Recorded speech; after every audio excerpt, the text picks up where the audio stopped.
And can you see a title page, Portraits Without Borders? Yeah. Got it. Yes.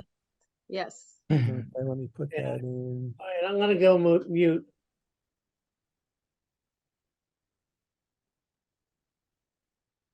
Okay, well, for those of you who don't know me, I'm Mike Browna. I've actually been a photographer this past July for 50 years. That makes me feel really old, but it is what it is. I started photographing. I actually went and bought a Kodak 110 camera. I don't know if any of you are old enough to remember that. It was a very small camera. And I bought that just before I went off to the Marine Corps boot camp when I was 17 years old. And been doing something with photography ever since then. I do want to thank Eileen and the Photographic Society for setting this up for me to present tonight. It's actually George Manos who recommended that I get in touch with Eileen to do this presentation. So thank you also, George. And thank you to everybody that joined in. I see a lot of my old buddies from the Philadelphia Photo League here. So thank you so much for calling in. What I'm going to do is just share with you photographs that I have enjoyed taking over many years. And I've had the good fortune to travel a lot, mainly associated with my business. And what I've always done is if I say I had to go to India for a week or so for business, I would go 3 or 4 days early or stay 3 or 4 days afterwards and kind of take advantage of being there and travel around and photograph. So those are some of the photographs that I wanted to share with you guys tonight. Here's the agenda. I'll show you some images from Argentina, then Cambodia, China, India, Japan. We'll come back to the US, and one of my favorite things to photograph is the Mermaid Parade up at Coney Island. So I've been doing that for over a decade. I'll share some of those pictures with you. Mexico, I'll share some images there. And if time permits, I'm also going to share a little video that I made of a trip that I did to Oaxaca. We'll see if we have enough time to do that. We'll look at the Halloween parade in New York City. I photographed that for over a decade. It's a fun event. And then Peru, probably one of my favorite places to travel to. I've been there many times. I tell everybody, go to Peru. It's a 6-hour flight from Philadelphia. It's incredibly beautiful. You'll see in the photographs here, the people are friendly, and it's just a stunning country to visit. And then at the end, again, if we have time, I'll just share some thoughts on what I call photographic gifts. Then I'll share some pictures of my favorite subjects, which is basically my wife and my grandkids, but we'll see if we got time for that.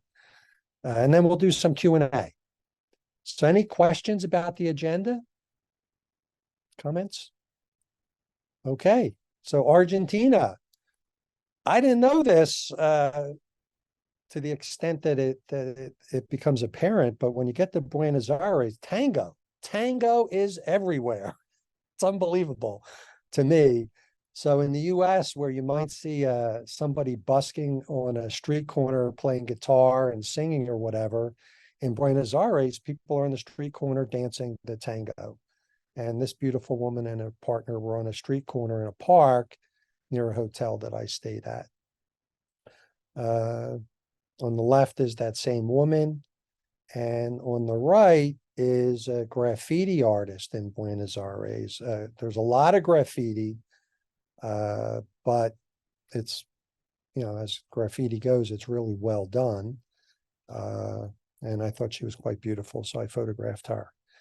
The real reason I went to Buenos Aires is in Argentina, they have their own version of Carnival. And that's really the reason I went there, to photograph Carnival. I like to photograph events like that because I think in those events, people are really expressing themselves, who they really are. Uh, and I kind of admire that. So I like to photograph people at events like Carnival. Some more shots from Carnival. See if I can get this in full screen mode here. Is that in full screen mode? Should be. And then the other thing I noticed in Buenos Aires is these elderly gentlemen. They were all very proper and well dressed, and I just was impressed by them. So here's a series of portraits that I did walking around Buenos Aires. The guy in the middle, if you look over at what to the left there would be his right shoulder. That's him when he was a younger man on the poster. Lifelong performer. Guy selling bus tickets. I thought he was somewhat interesting, but actually I like the color of the building that he's sitting in. I traveled outside of Buenos Aires into the Basque region. This is just a restaurant that I had stopped at. And this woman, that is her in the photograph on the left side up on the wall. That's her father and his brothers, her uncles that started this restaurant back in the 1940s, and she was still running it today. And then there's this whole culture, Basque culture in farming communities outside of Buenos Aires. And I just thought these guys were incredible, kind of manly men. I love this portrait here and these two guys here.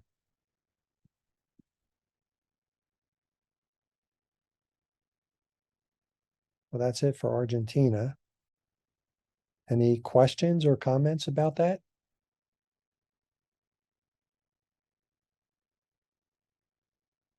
Okay, we'll hop across the Pacific to Cambodia. This really is, I think it's mostly Cambodia, but there's some images from Laos and Thailand also mixed in here. This is in Siem Reap, just a local school, the schoolboys at the end of the day taking down the flag. This is actually in Bangkok at a farmer's market. This is a woman who travels into Bangkok every day to sell her vegetables. Here is Laos.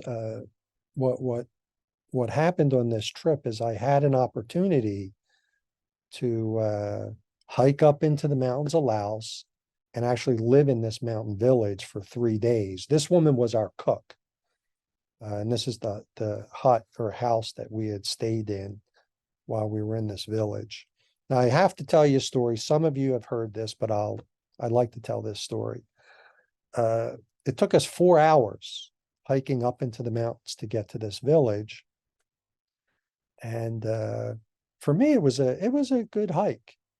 And when we got to the village, it was actually gated. There was a gate that you had to go through. And we had 2 or 3 young guides with us.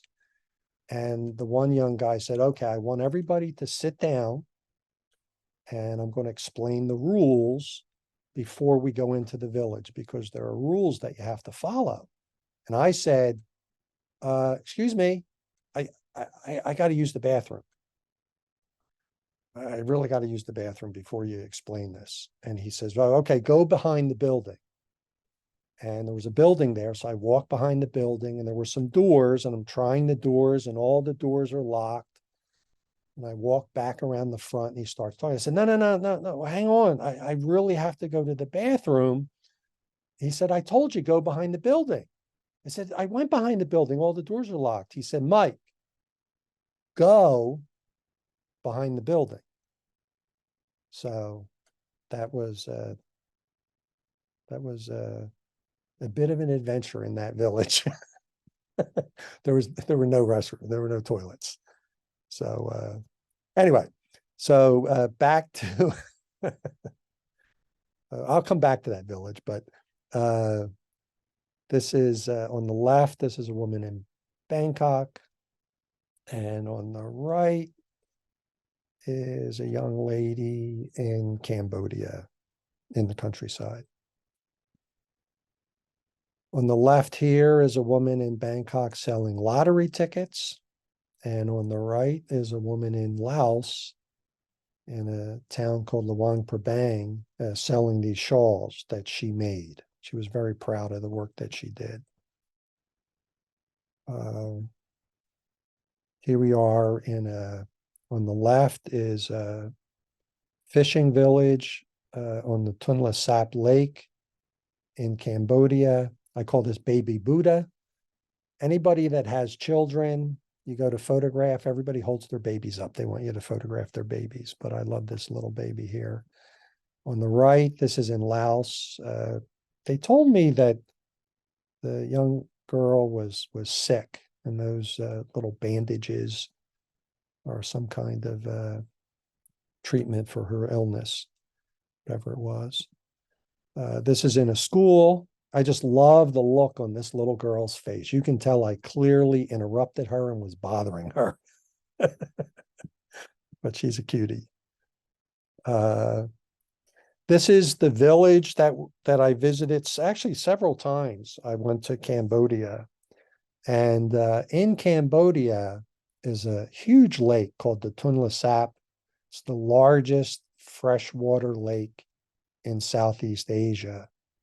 And this village, it floods every year. So I'm there during the dry season where you could walk around the village. Usually you need a boat to get through the village. This is kind of the main street through the village. Bicycles are the main form of transportation.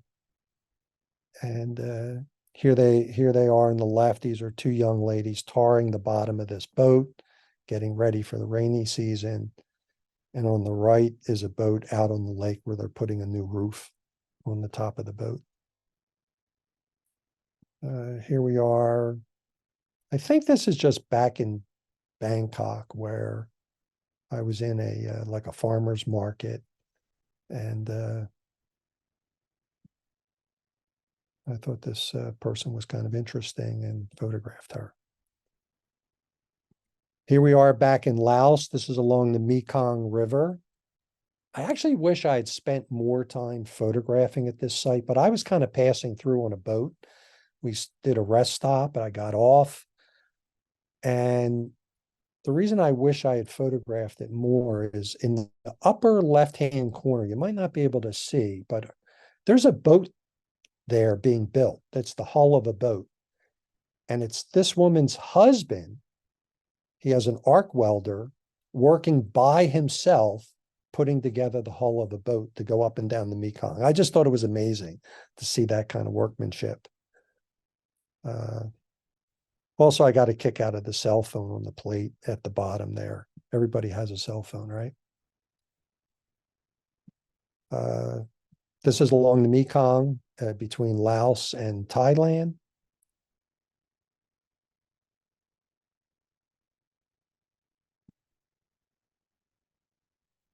And here's more portraits along again, following the Mekong down between Laos and Thailand.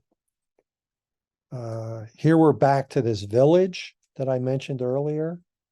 These are actually brother and sister. They were extremely friendly, followed us all around the village, and were just interested in everything we did. That village, the year before we arrived, they had running water installed by the government for the first time. And it was really interesting. There were two spots in the village where there was running water. And in the evening, the women would gather at one spot and the men at the other spot at the opposite end of the village, and washing clothes, washing dishes, washing yourself.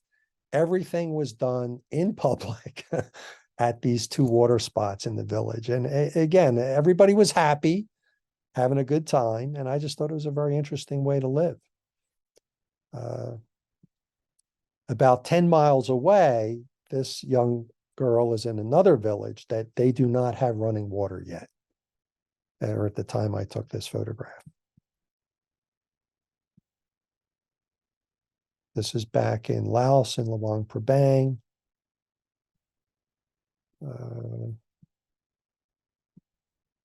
And then this is back to that fishing village. It was extremely hot when I was there. And what kids would do, this kid had just come home from school, young boy, and everybody hung out underneath the huts where it was much cooler. And I walked by, and this kid was sitting in the fishing net, and I snapped this photo. And I think it's one of the best photos I've ever taken. I really love this photograph. Any questions about that, Cambodia? Am I going too fast, too slow? It's okay, Eileen? Everybody still there? Absolutely. It's perfect. It's perfect. And so Okay. the pictures are amazing that we're speechless. They're amazing. Thank you. Perfect timing. Okay, so here is some photographs from China. My wife, Min, I'll show you her photograph in a few minutes here. She's originally from China, so we go back and forth fairly often. And it's a very interesting country. When you talk about China, you really, it's hard to convey in still photographs the amount of construction and the scale of everything in China. So this is in Xi'an. These apartment towers run for miles, literally for miles. They're under construction. And everywhere you go, it's apartment towers, high-speed train lines, highways, bridges, airports. It is unbelievable what's happening in China on a couple of different levels, but we'll talk about that some other day. Now, interestingly to me, we were actually heading to the place in Xi'an where they have the terracotta soldiers. We drove by all these apartment towers under construction.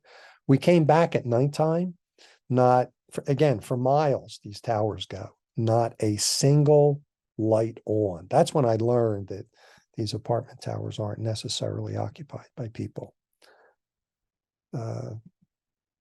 I call these portraits New China. Again, this is in the one on the right is Chengdu, China, in southwest China. And on the left is on the subway in Shanghai. And then I call this Old China. Still a lot of traditional things that you can see in China. The lady on the right is now I wish Min were here. She could tell you it's a mountain tribe in China. The name escapes me for the moment. She's about 4 feet tall. And when I take pictures, I ask people, usually I'll say something complimentary, and then I ask if I can take their photograph. I'd say 99% of the time people say yes, they're happy to let me take their photograph. And I assumed that she didn't speak English, and I'm kind of pantomiming, can I take your photograph? And in English, she said, sure, come over here, the light's better. So anyway, sorry. I did have an opportunity on one of these journeys to China to go to, it was on my bucket list. I always wanted to go to Tibet, to go to Lhasa. I don't know why that's on my bucket list, but it always was. And we had I had to get a special permit to enter Tibet. Americans need a special permit from the Chinese government, which is hard to get, but my wife was able to get one for me. And we had a choice. We could fly from Chengdu to Lhasa. It's less than a 2-hour flight. Or we could take the train, which is 3 days. And this map shows the train route. And if you want to know what it's like to travel with me, we went by train. This is Min on the train. I think she's wondering why she married a guy who wouldn't fly to Lhasa. But the scenery along the way from the train was really incredible. This is entering Lhasa across the river by train. And then some shots within Lhasa. And then this is a tourist shot, but you got to take this photograph. So this is the Pitola Palace at nighttime. It is truly spectacular. Some of the architecture in China.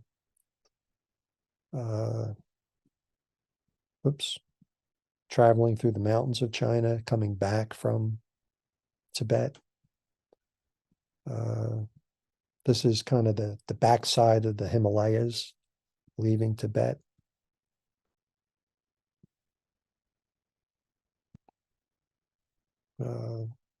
This is southeast China.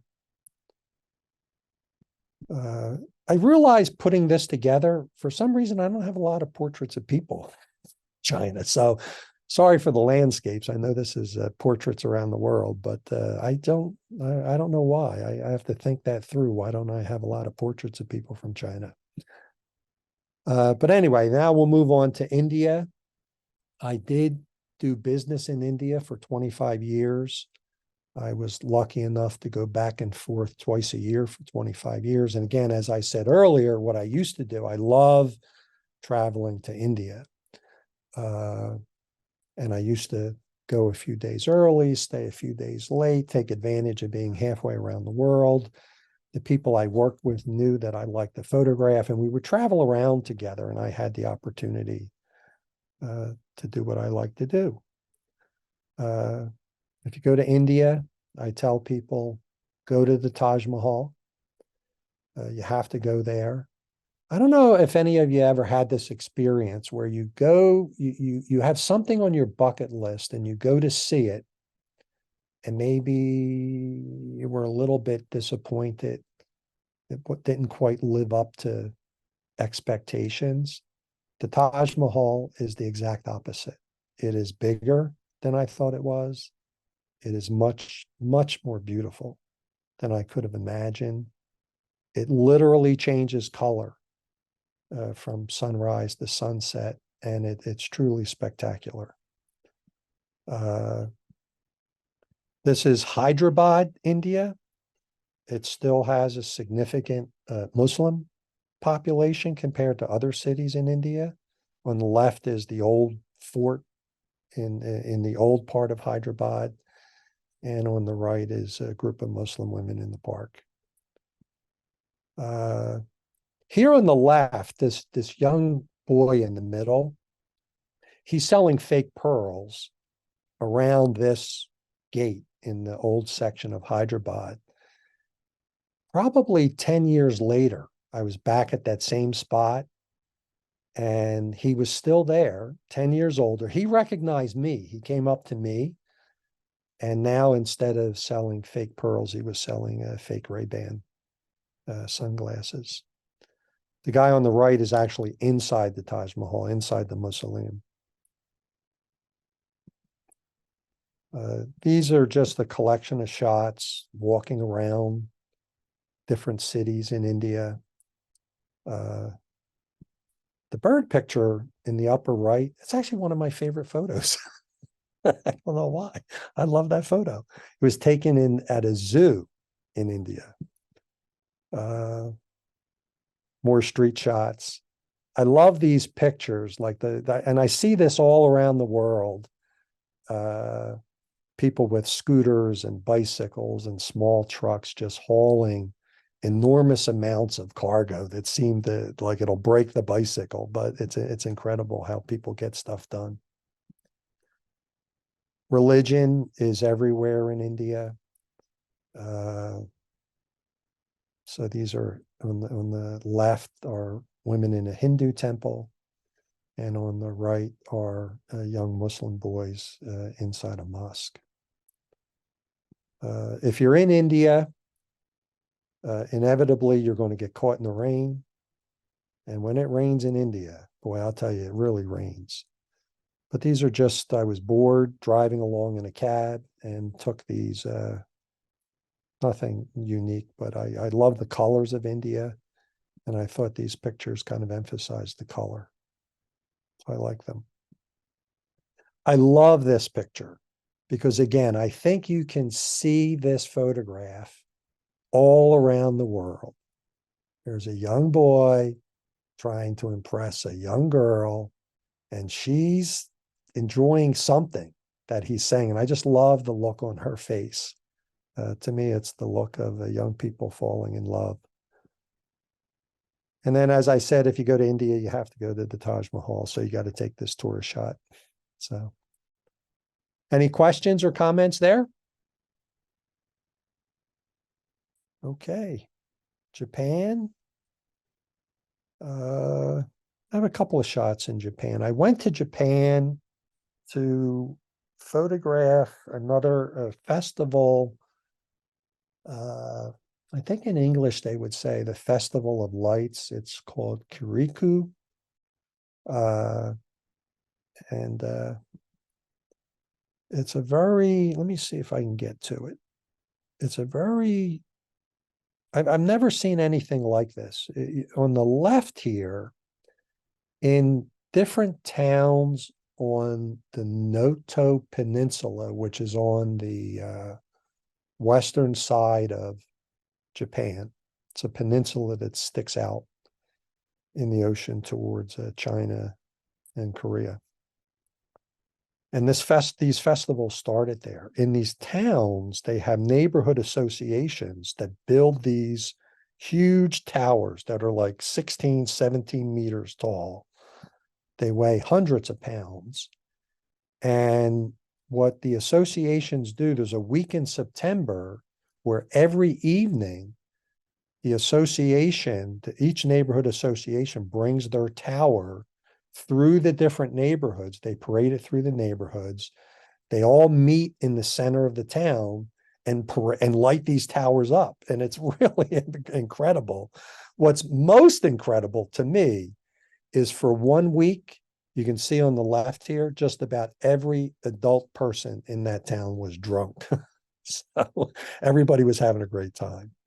There's some of the people on the right carrying one of the towers. What else do I have from Japan?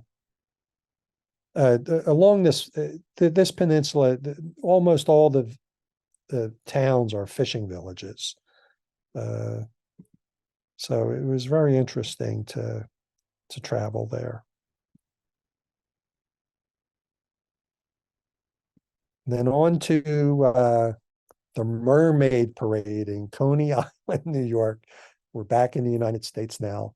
And I don't know, I love to photograph the Mermaid Parade. I've been doing it for over a decade. I used to take groups of people up there as a workshop. If you want to get, if you're not comfortable photographing people and you want to work on it, just go to the Mermaid Parade. Everybody there wants to be photographed. So you don't need to be intimidated about photographing people. I just David Huskin, you're with us here, right? And Yaprik, we just went to the Mermaid Parade this past springtime. So here are some shots from the parade over the years. It's a pretty eclectic crowd of people. The woman on the right was this past spring, this past Mermaid Parade this year. And I loved her necklace. It says Abby Fantastic, and she is fantastic. Uh, Mermaid. They have an old car show there. A couple of characters on the boardwalk at the Mermaid Parade. There's always a few. And then again, I love to photograph beautiful women. And here are some beautiful women. Mexico. I love traveling to Mexico. It's such an interesting country. I love the culture, the diversity of culture from Mexico City all the way down to Oaxaca. Here's a shot from Puebla, very colorful city. Uh, Churches are everywhere in Mexico.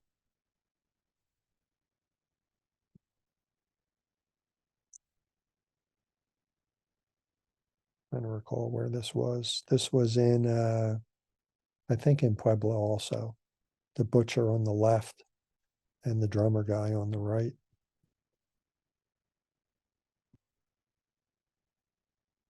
Here we're traveling to Oaxaca. This woman was just waiting for a bus. I don't think that guy on the right liked this photograph being taken. So that's one of the few times probably that I took a photograph without asking. I just snapped it and he kind of glared at me. One of the reasons that I have gone to Mexico, again, I mentioned that I like to photograph different kinds of festivals, and religious festivals I find very compelling. So one thing that happens in Mexico, not just Mexico, but uh, certainly Mexico, is they celebrate Semana Santa. This is Easter week, right, for Catholics. Uh, and in a town called Tasco, which is an old silver mining town south of Mexico City. In some towns, they'll celebrate Semana Santa and they'll have what are called penitentes, people doing penance, but it's for tourists. But in Tasco, people are really doing penance. And I was raised Catholic, and I just found it, I don't know, I thought for me it was interesting that in modern times that people still would be flagellating themselves in public in a country as modern as Mexico is. I just found it interesting. So I went to Tasco to photograph that. And here are some shots on the left. These are women. They're holding candles. And what they do is their penance is they light the candles and they let the wax run down over their hands. The boys on the right are carrying it. You can't see it in the photograph, but there's a huge crucifix on top of that platform that they're parading through the town. More penitentes on the left. That's a bundle of thorns that guy is carrying through the streets. And in the middle, again, the parade of penitentes. This is in Querétaro, where it's kind of more of a touristy thing. But then we're back in Oaxaca, and this is where people are doing serious penance. The guy on the right who's whipping himself, they parade through Tasco at nighttime. It usually began, it was always in the dark. So I want to say it began at 6 and maybe it was over at 10 because the parade route went from church to church in the town. And at each church, the penitentes would stop and do their penance. This guy, I asked him, what did you do? And he said, what do you mean? I said, well, why are you doing penance? And he said, well, I'm not doing penance for me. I'm doing penance for you. So that always stuck in my mind. More shots of penitentes. And then here we are in Oaxaca. This is a completely different thing, which again, if we have time, I'll show a video. We'll come back to this.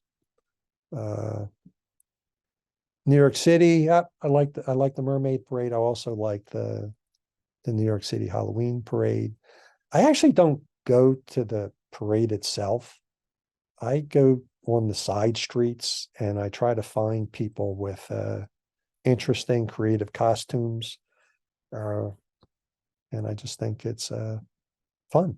I love this guy on the left. A lot of people don't get the joke, but I think it's pretty funny. And I love the creativity of the guy on the right.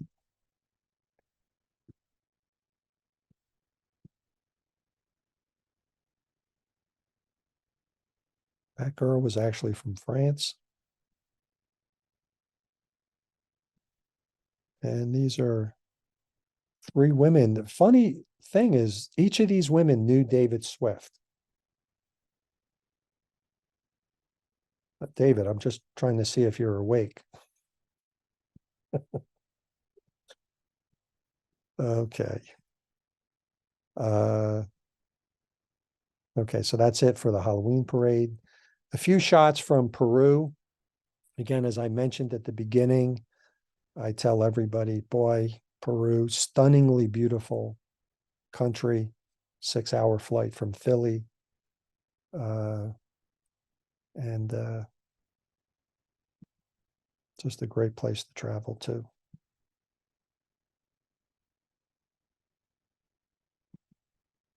So Chicheria, Chicheria is everywhere. People are very friendly. You can go into any of them and get a drink. Uh, this is, again, another celebration around Easter in one of the oldest cities in Peru. It was there when the Spanish arrived. It's Ollantaytambo. And they do this festival every year where they chase the devils, the evil things out of the town. And people dress up in all these different costumes. You can see on the right here, this is a guy playing one of the devils. He's being chased out of the town.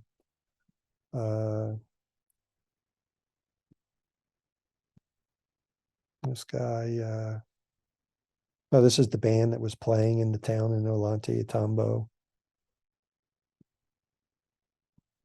So those are just a few shots from Peru. Photographic gifts. What I mean by that, I just wanted to share this and see if any of you have a similar kind of feeling. I do these trips, and that's fine.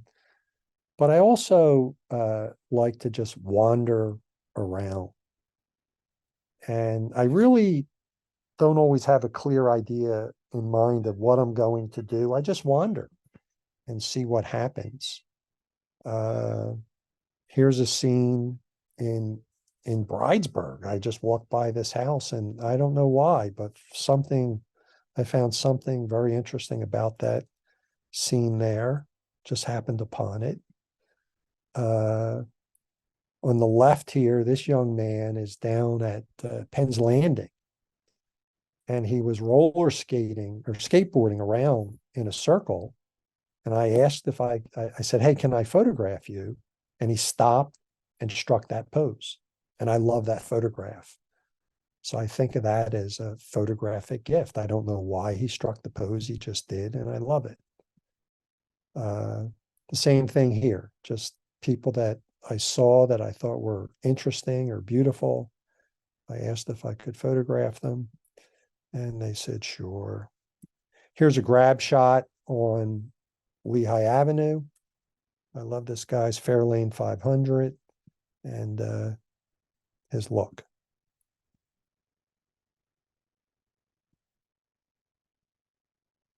This again is at Penn's Landing. The woman in the middle was walking towards me and with her friends, and I said, "Oh wow, you are very beautiful. Can I photograph you?" And I took about 6 shots, And on the sixth shot, the woman on the right put her hand there, which I still don't know what that was about, but to me, it made the photograph. It was the gift that made the photograph.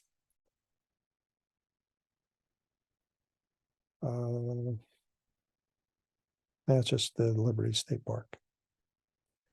My favorite subjects, probably the person I photographed the most is my wife, Min, who I wish she were here. She also is an incredible photographer. She's really has a unique eye. I think she's a better photographer certainly than I am. So maybe Eileen, she can do a presentation one of these times. But I love to photograph her. So this is Min in Paris. On the right, that's Min in Morocco, this trip that we took just a week or two ago. And on the left, she doesn't like me to tell this story, but here we are. We're in South America. We stopped for lunch. We're eating lunch. And I took this photograph of her and I said, "Oh, honey, you look like a movie star." And she said, "I know." So I love that photograph of her. A couple more portraits of Min. A couple more portraits of Min. A couple more portraits of Min. I have to admit, some of these photographs are Min's idea. I think she could be an art director or something. Like she has very, very specific instructions when she wants to be photographed. So, and then my grandkids. That's my oldest granddaughter on the left there, Addison. It's very beautiful, very smart young lady, and my other grandkids on the right. And what I'm going to show you now is some pictures that I took in Oaxaca years ago. I shouldn't say years ago, a few years ago. I had the opportunity to go to a workshop in Oaxaca with Mary Ellen Mark. I've been a lifetime admirer of Mary Ellen Mark. She has an incredible work ethic. And this was, I think, 2 years before she passed away. What was interesting to me about the workshop is it was like having a job. Every day you would meet with her in the morning.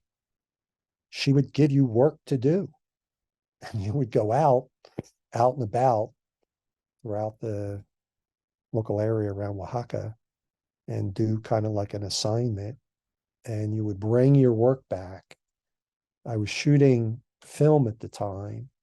There's a photography center in Oaxaca called the Manuel Alvarez Bravo Photography Center.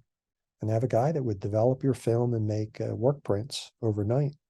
And then she would critique them the next morning and tell you what tell you what you could do better and what you could do differently. And so it was a great trip. So I want to show you.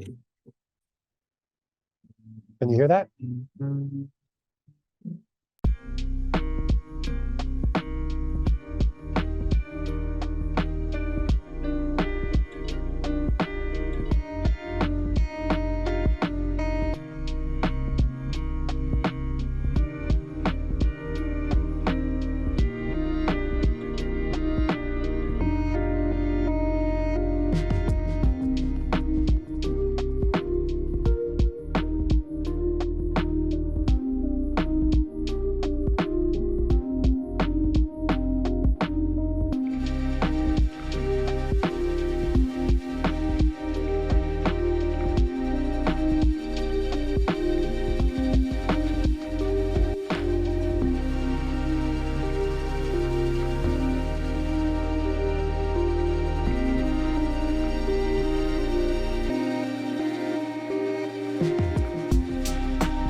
And that's it. Mike, man, these are Owned it. just not just from the standpoint of the interest of the content. Content is great, but from the composition, I mean, they're really, really great. Hand it to you. Thanks, George. Amazing. Absolutely amazing. Man, I'm exhausted. I feel like I've traveled the world and then some. Just really just amazing photography, amazing faces. You capture you capture a face, and I almost feel like I know that person. There's so much in that face that I feel like I almost know that person. It's just amazing. It's just the eyes, the smiles, the bodies, the costumes, it's wow. Well, thank you. I just thank you. It was just absolutely amazing. Yes. Anytime. Yep. We're Any questions? Yeah. Hey, Jana. I didn't have a question. I just was totally amazed by the variety in your approaches to both portraiture and basically, some were just portraits, some were environmental portraits, some were, topics, documentary kind of things about what was going on. And I like the combination of color and black and white. And I've never seen such, all of your work like this. We've seen little bits of it, but it's quite a huge body of work, quite astonishing. Yeah, very impressive. There were certain ones that really moved me. I like them, more than others for some reason. Not the ones you chose. When you said those are your favorites, I thought, not necessarily my favorites, but that's such a personal thing. But thank you for sharing. And I actually hate to pop off, and I'd love to hear other people's comments. So thank you so much for doing this for us. Hey, thank you, Jana, for joining. Thank you. Mike, I'd like to ask you a question or two. Sure. It's first of all nice to see some of those photographs from before. Like I remember seeing that picture of that young boy sitting in the net under his house, and thinking that was such a strong image when I saw that many years ago, and it's Yeah, I love that picture. Yeah. just as compelling today. So, a question about black and white versus color. You do a lot of black and white work. What makes you, want to finish one in black and white and in color? And do you have that in mind as you're taking the photograph? Yeah, I think, well, if I shoot digitally, I'm always shooting raw. But I think of myself as a black and white photographer. For me, color adds a level of complexity that I don't always know how to deal with. For me, removing color simplifies the image, makes it more graphic, and I just like it better. Now, sometimes the color itself is so compelling, like in India, Pueblo, Mexico. It's like, wow, you just have to leave the color there. But I think of myself primarily as, I don't know that I know how to handle color, like how to deal with it. So that's the best answer I have, Mike. Okay, I enjoy black and white. Yeah. Thank you very much, and thank you for sharing your images with the group tonight. Yeah. Can I just share one technical thing, right? So that young boy in the net, which is one of my favorite pictures that I've ever made. What happened? It was a very hot day. We're walking back through that village. We're leaving, and I had a film camera with me. I shot all my film. I had no film left.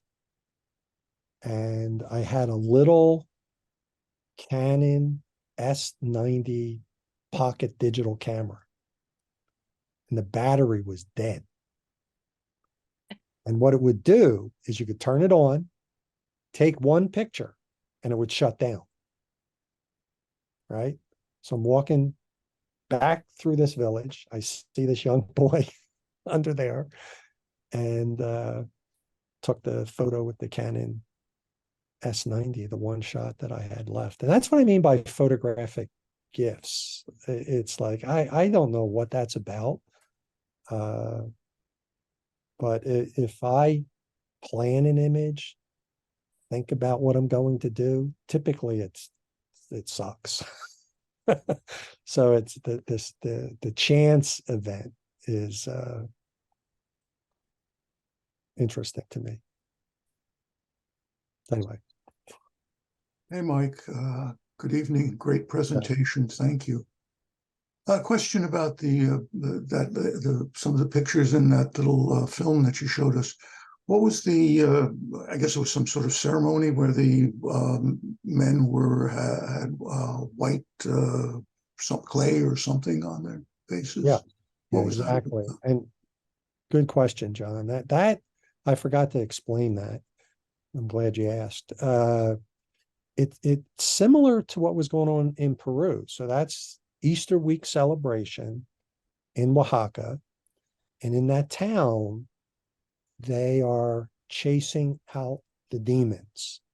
And what they would do is the little boys and stuff, they would cover themselves with this black oil substance, and other villagers would chase them through the town. And it's similar to that town in Peru, the similar kind of idea, like getting the town ready for the coming of Christ, something like that. So that's what's going on there. Very great, thanks. The little boys, their reward was they got a free lunch.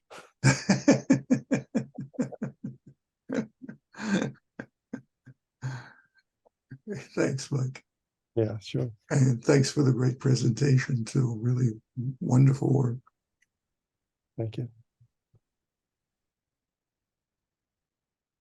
Anything else? Martin, you have a question? No? I believe there was a comment from David. And for some reason, he doesn't want to unmute and say it in person, but I'll read it. It says, "Great photos and presentation. I had not seen most of the photos previously. Thanks for sharing." Sure. There you go. Thank you. Pleasure to share. It's just amazing to spend an hour on a Tuesday night in the rain and be just so I thrill. It's thrilling. For me, it's thrilling to just see an incredible assortment of faces and people and places, and yeah, it's just really like an amazing hour. You have given me, I don't know about anybody else, but an amazing hour, an amazing hour to just reflect upon for the next couple of weeks, because your pictures just like they're there. They're there. They're there. And I yes, yes, yes. And eventually this will be shared on our YouTube site as well. So Okay. All right. so thank you. One thing I want to share, Eileen, again, I tell people this story all the time too, and it's a little bit trite, so bear with me. But I still remember 25, 30 years ago, I was getting ready to go to India for the first time. And that was so exotic to me that I was going to go to India. It was unexpected. And I thought that the people in India were going to be different. And I feel today like kind of like ignorant saying that, but that's how I felt. I'm just being honest. If you said to me different how? I don't know. I just thought that people in India would be different than people in the United States. And one of the things I've learned traveling, I truly believe this. I think we're all the same. I think the different, people talk about cultural differences and stuff like that. I think the cultural differences pale in comparison to our common humanity. Everybody wants the same thing. We want to fall in love. We want to have a good life. We have children. We want our children to have a better life than we had. People all around the world, they want transportation, an air conditioner, television. People want the same thing. I remember, I wish I had a video of this. I used to go, because I worked in India, I would go visit the different managers' homes. They would invite you to their home for lunch or dinner or whatever. And I remember one of the managers, I went to the home for dinner, and then we were going out for coffee afterwards. And his wife, we were in a cab, his wife's in the back. And she said, all I want to do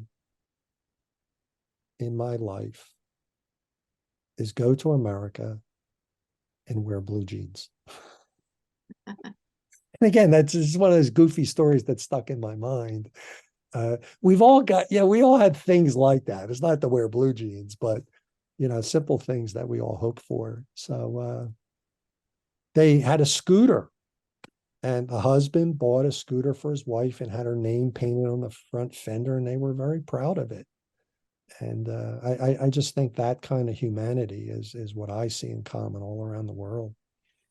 I was walking through the hills of Tasco during the day before I photographed Semana Santa at nighttime, and an older lady came out of her house. And in English, she said, "Where are you from?" I said, "Oh, I'm from the United States." She said, "What are you doing?" And I said, "Well, I'm photographing." And think about this. If you were sitting at home and somebody looked over your fence and took your picture in your backyard, what would you do? But, that's the kind of stuff I do. She invited me into home. I had lunch with her and her grandkids. She was watching her grandkids. So stuff like that, I just love. Anyway, just wanted to share that.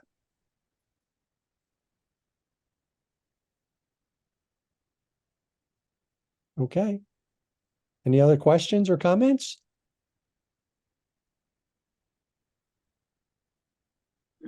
Everybody's so quiet. Oh, I was waiting for the classic photographer question. What camera do you use? you use. I got a question for you. Yes, sir. Are you going to make a book out of it? I actually, Book. Come on. yeah, I Put actually something have there. been working on something with the photographs in the US that I call Something About America. Hmm. But I've been working on it for as long as I've known you, Mike. So long time. Time to get it out. Yeah, I know. I know. I know it's hard. It's hard to get over the hump, but that's Yeah. what I'm asking. Just do it. Put something out there. I just love books. I went to the Unique Photo and this weekend, and I bought this book that I thought was so freaking amazing. It's some guy in Ohio spent like months going into the woods photographing fireflies at night. He'd be hanging out all night, and they'd be kind of in swarms and stuff. And it's like this long exposure. You see these like trails. Blew my mind. And it's Wow. printed on black paper too, which is like never seen a photo book on black paper.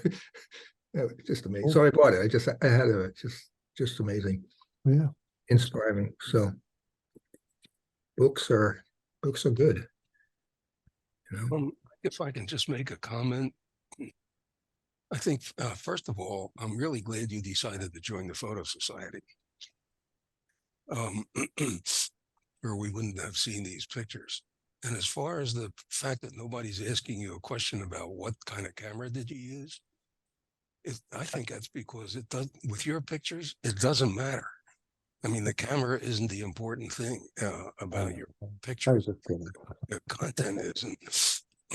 Just another observation. Yeah. In any of the photos, you can bring up any photo you want. Probably more some and some than others, that in the photo, there's so many things to look at and actually learn from when you're looking at what is in the photo, all the elements that are in the photo, the fact that you have folks there, some of the backgrounds in the photo. And I'm just wondering if you're conscious of that when you take the photo, or when you get home and start looking at the photos, say, oh, I see this and that, and sort of frame the shot if it's not framed exactly as you're showing them here tonight, in post, and say, okay, I need to take a little bit off the right-hand side of this picture because they're so well composed. And are you seeing all those things when you take the picture, or do you see some of them after you get home and say, oh, okay, that's why I selected that picture to put in this presentation instead of some other picture? Yeah. No, I crop photos. I don't have a problem with that. I know in the world of photography, some people are religious about crop, don't crop, whatever. As I mentioned, George, I shoot in RAW, and I think of that as capturing as much information as possible.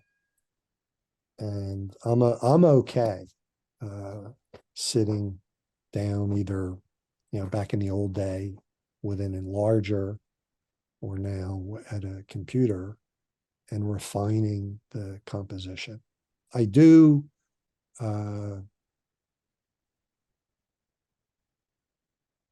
aware of it, but I don't think I'm more concerned with getting the picture than I'm always afraid that I'm going to miss a picture, miss an opportunity if I fiddle around too much with the composition. And I love digital photography. I mean, some of you know, I have tons of film photography equipment, which I got to sell. I got to figure out how to sell it. Film is so expensive now. I love digital photography. Thanks for showing us. I get a kick out of the resurgence of interest in film. And I'm like, well, you had to shoot film for 45 years to understand how great digital photography is. Very good point. And to what you were saying, here's a solution. The best camera is the ones you don't have to think about. You're in the zone, you're taking the picture, you're not thinking about the camera. Oh, I got all these controls, should I put it on this? I mean, that's a total distraction. Yeah. So simpler camera, complicated, whatever, but you're so in the zone where the camera is one with you. You're not even thinking about it. I just use a click, good. I'm not like, oh, what should I do with that? Like, forget that. Just be present, and you're going to see something happen, and you're going to capture it. That's what it's all about. Really, it's not about pre-thinking or pre-framing. It's just seeing something in the moment, and you got your camera ready. You don't have to think about anything. You just take the picture. That's it.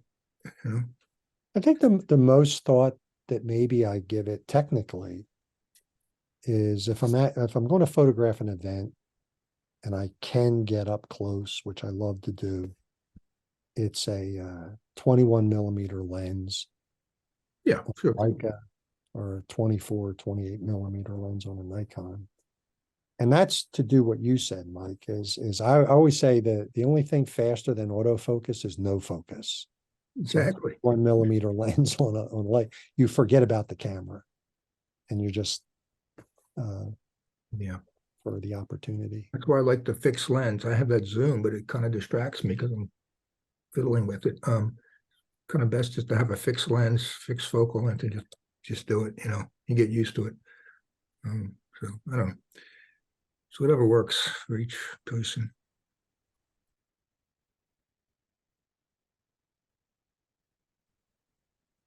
Okay, thank you, thank you, Sure. thank you. If we could look forward to December's Zoom, I am hoping, keeping my fingers crossed, Ted Lieberman did a fantastic film about Harvey Finkel. And it's an incredibly moving documentary.